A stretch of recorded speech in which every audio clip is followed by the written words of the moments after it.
Hey, everybody, welcome to another edition of Thrasher Opera House Presents. I'm Jason Mansmith, marketing guy here at Thrasher Opera House, and what a pleasure it is to be joined on a Zoom today by the one, the only AJ Croce. AJ, how you doing today? I'm doing great, Jason. Thanks for having me. Hey, absolutely. We're so excited to welcome you back to the stage at Thrasher Opera House coming up on Saturday, February the 4th.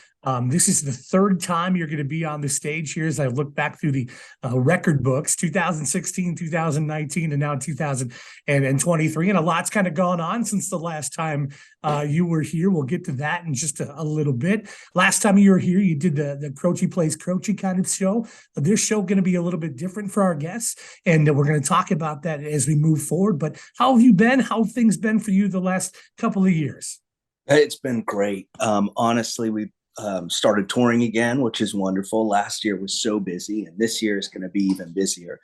And I was doing in the last quarter of last year, I was playing some 50th anniversary shows for my father's album, Don't Mess Around with Jim. This year in the fall, I'll be doing it again with his other two albums, Life and Times and I Got a Name. So that's been taking up a lot of time, and it's been a lot of fun to do. I can imagine the history and just the emotion that everything that goes into that thing. What an incredibly neat thing you are able to do.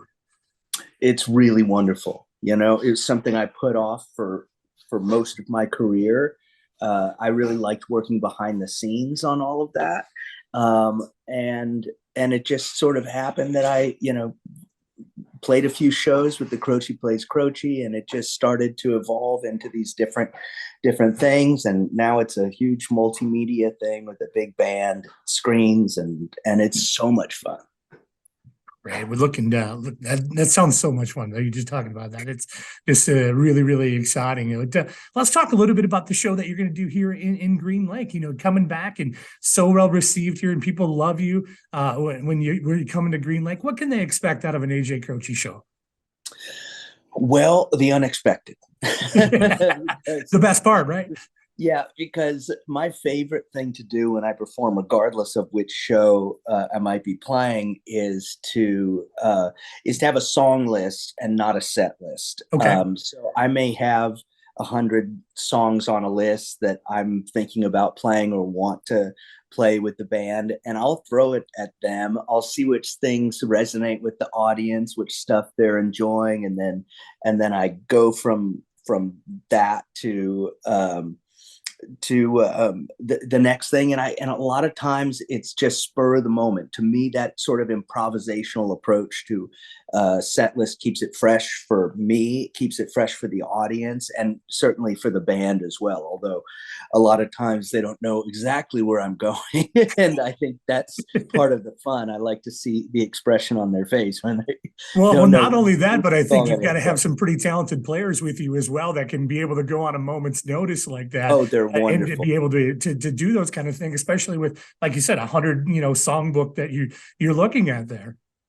Yeah, I keep that song list short because that's what the band knows.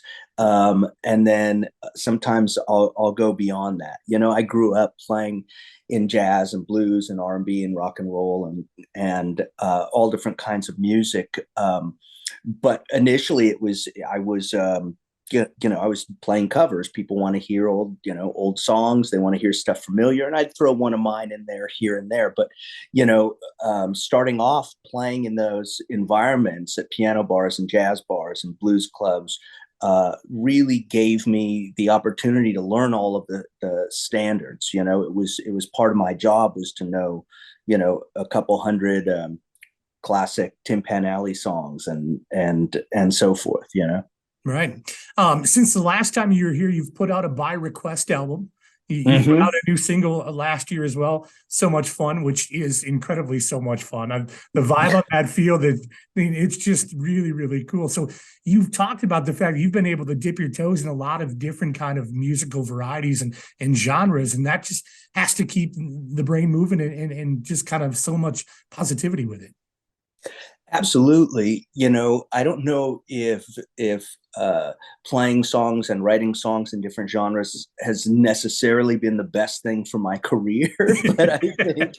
but I think there's a lot of folks that have come along for the ride, and I think between my piano and guitar, my voice, the perspective that I have, there is something that's cohesive about the music, and I think that as long as it's soulful, regardless of genre, then I'm into doing it, you know.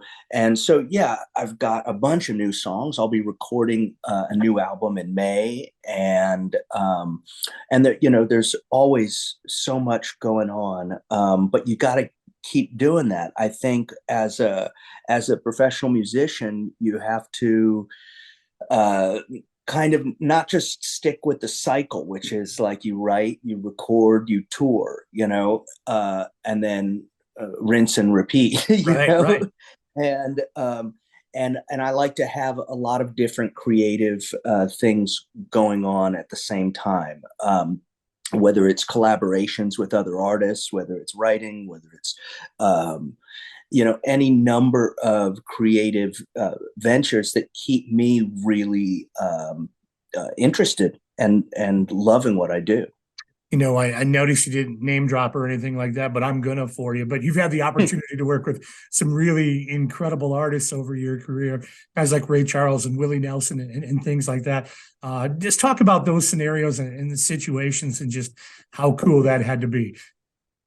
Well, it was amazing. You know, I guess when I was about 16 years old, there was this blues artist named Floyd Dixon.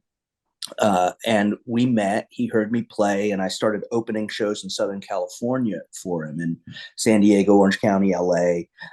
He was a Central Avenue staple. He had been part of that blues scene for since the 40s, and took me under his wing. And so he had written these songs like Hey Bartender and Wine, Wine, Wine, one scotch, one bourbon, one beer. So he was a known musician as well as you know, writer of these blues standards.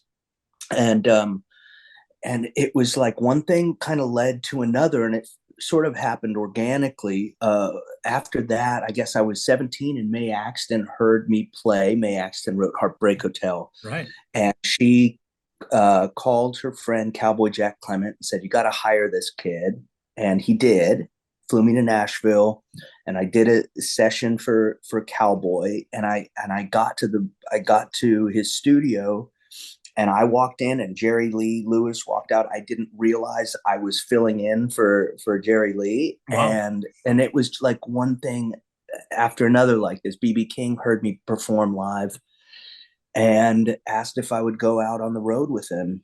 And of course I said yes. And after that, it was like, you know, when I did that stuff, I didn't have an agent, a manager, didn't have a publisher. It was like, didn't have a label. It was very grassroots. But by the time we made it from Vancouver to LA, I think I had at least part of that team in order at the time. And I was just, you know, 18 years old. Wow. What a fascinating ride that had to be, and it continues in order to play music, you know, to this day and keep it going. It's a wonderful thing. AJ, I wanted to talk to you about this. Last Father's Day, I'm watching CBS Sunday Morning like I usually Mm-hmm. do, and Jim Axelrod comes up with an incredible piece that featured you with that, and I just learned so much, and it was so heartfelt and just all the things that you've kind of dealt with in your life. But here you're coming out and just absolutely crushing it and doing fantastic things. Well, thanks. Well, those folks at Sunday Morning um, were so down to earth and so easy to talk with. Um, you know, I had have some close mutual friends with the producer of that show, um, unbeknownst to me before we started doing that Oh, piece, and that kind of made it feel a little bit, you know, made them all feel a little bit closer. And then getting to go back to my childhood home for that piece was, you know, pretty surreal, and wonderful. And you know, I can't tell you how many people have commented on that show and how wonderful it's been. Yeah, and hopefully we'll get a chance to meet up again. Those guys came to see me play when I was in their neighborhood, and it was so nice. They came out just because they actually enjoyed the show, and that we just had a connection. So I think it came across in that piece. And you never know how that stuff goes. Yeah, I was never very comfortable on television. Um, just because in general you have 2 minutes or less. These questions you've been asked 100 times. You try and shorten everything, but you don't really have a chance to connect with the person that you're talking with. And I always feel like that's really important. it was super authentic, and I really, really enjoyed the piece. And it certainly kind of tugged a little bit, and it was really neat. It was a really cool experience, and people will be able to have that great experience here when they come see you at Thrasher coming up on February 4th. We can't wait to have you here again. Good buzz as always. People are excited to come see AJ Croce, and just want to thank you for your time today as we get ready for the show, and wish you all the best here. And we'll see you in a few weeks. Can't wait. See you soon. All right, take care.